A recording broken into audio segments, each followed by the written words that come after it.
হরি রাত্রে যখন পদসেবা করিতেছিল তখন এক ফোঁটা গরম জল বোধ হয় দুর্গাদাসবাবুর পায়ের উপর পড়িয়াছিল।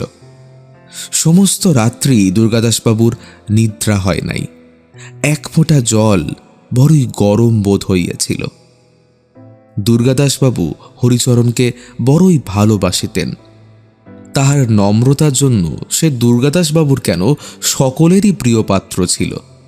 বিশেষ এই মাসখানেকের ঘনিষ্ঠতায় সে আরও প্রিয় হইয়া দাঁড়াইয়াছিল। রাত্রে কতবার দুর্গাদাসবাবুর মনে হইল যে একবার দেখিয়া আসেন কত লাগিয়াছে, কত ফুলিয়াছে। কিন্তু সে যে চাকর, তা তো ভালো দেখায় না। কতবার মনে হইল একবার জিজ্ঞাসা করিয়া আসেন যে জ্বরটা কমিয়াছে কিনা, কিন্তু তাহাতে যে লজ্জা বোধ হয়।